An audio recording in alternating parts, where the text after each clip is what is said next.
Nelson Mandela began his life herding sheep and cattle in the rolling hills of South Africa's Eastern Cape. In his autobiography, part of which was written secretly while in prison, Mandela wrote, "I was not born with a hunger to be free. I was born free. Free in every way that I could know. Free to run in the fields near my mother's hut. Free to swim in the clear stream that ran through my village. Free to roast mealies under the stars and ride the broad backs of slow-moving bulls. It was only when I began to learn that my boyhood freedom was an illusion, when I discovered as a young man that my freedom had already been taken from me, that I began to hunger for it." Nelson Mandela's given name, Holihlatla, literally means tugging at the branches of a tree. But at school, he was given the name of another famous leader. When I went to school, the lady teacher, Miss Mdingane, asked, "What is your name?" I told him my African name, Holihlatla. He says, "No, I don't want that one. You must have a Christian name." So I say, "No, I don't have one." She says, from today, you are going to be Nelson." So henceforth, he would be known to the world as Nelson Mandela. As the son of a chief, Nelson Mandela had access to the best education available to black people in South Africa at the time. Studying at Fort Hare University, where he first became involved in student protest, his refusal to accept injustice, unfairness, and inequality would last a lifetime. South Africa, 1941. In his early 20s, Nelson Mandela moved to Johannesburg, where he first encountered the racial discrimination that would later become entrenched in law by the apartheid government. Working on the mines and later as a clerk in a law firm, Mandela pursued his law studies and joined the African National Congress, the oldest black political organization in South Africa. It was when I came into the African National Congress that I realized that Xhosas are only a part of the African people. That the task of the ANC was to unite the African people and out of them build a nation. In 1948, the nationalist government was voted into power by the white electorate in South Africa, and the battle lines were clearly drawn. Comrade Oliver said, "Well, I like this because we now know we have an enemy in power, and I think that we're going to have a better opportunity of mobilizing our people." Our policy is one which is called by an Afrikaans word apartheid. And I'm afraid that has been misunderstood so often. It could just as easily, and perhaps much better, be described as a policy of good neighborliness.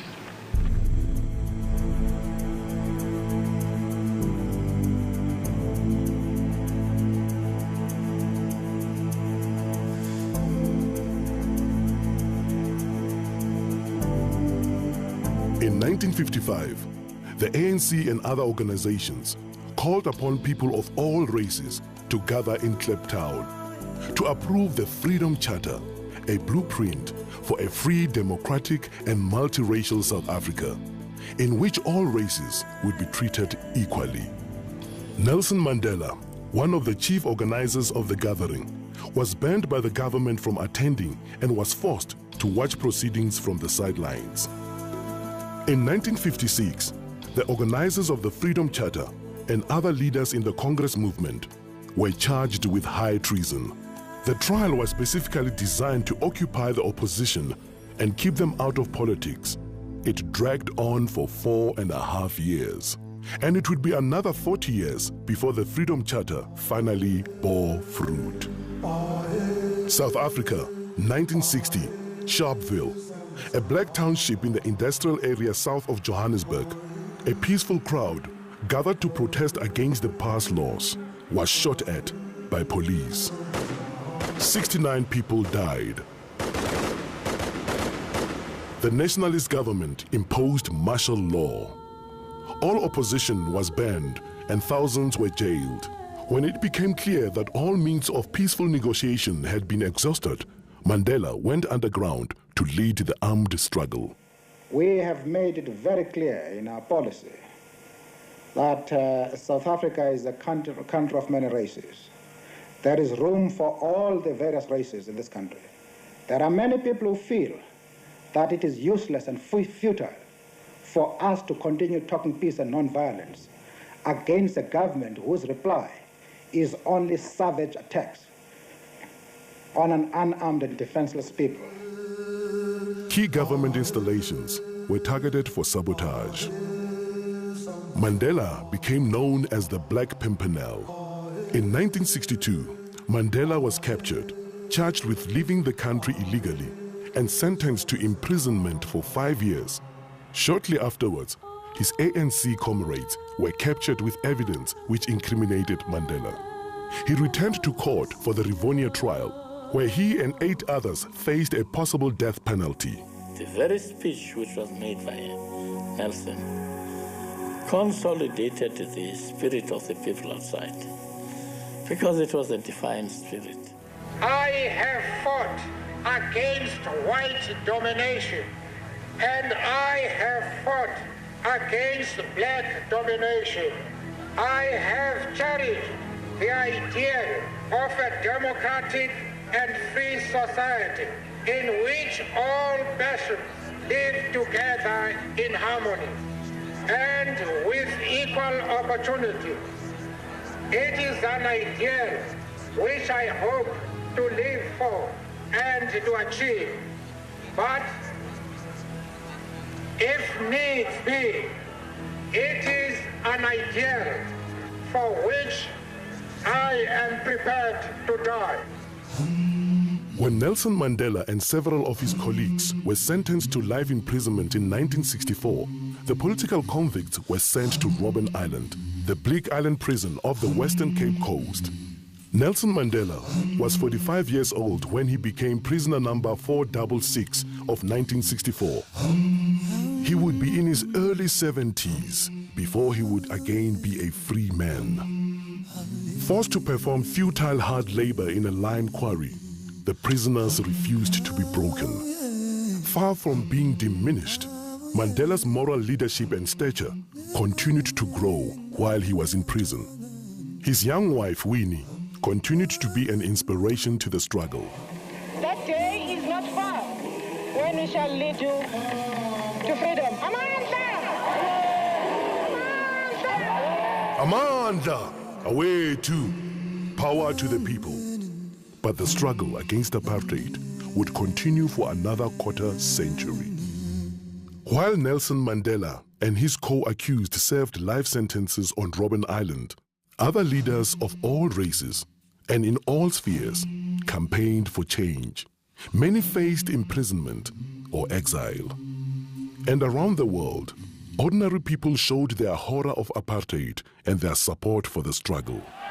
The purpose, friends, of this boycott is for the people of Britain to register on the widest possible scale their passionate protest against an evil and repulsive doctrine which says that a man's legal status, a man's political rights, a man's economic opportunities, a man's social position shall depend solely upon the color of his skin.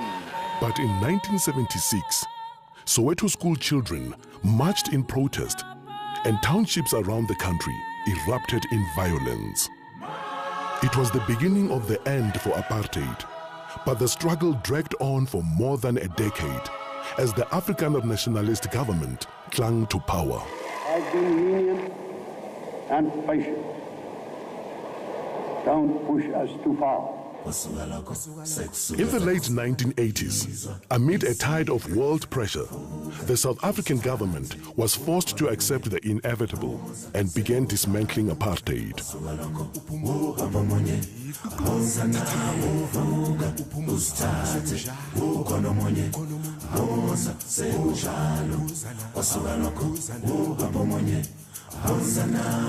In 1990, at the age of 71, Mandela was released unconditionally.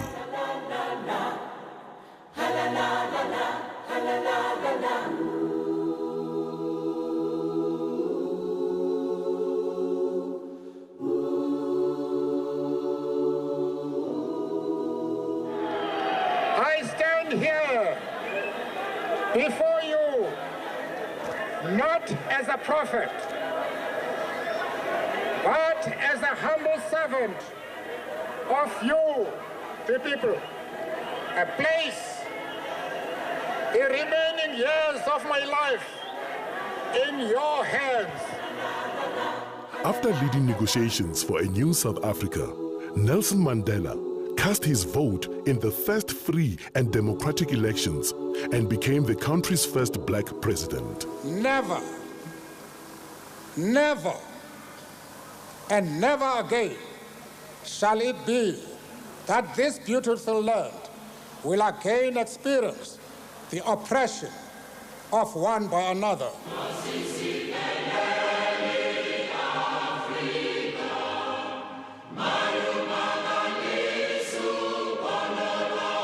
For the duration of his presidential term, and throughout what should have been a well-earned retirement, he has worked tirelessly to entrench the ideals he has so long stood for, becoming universally revered as an icon of leadership and humanity.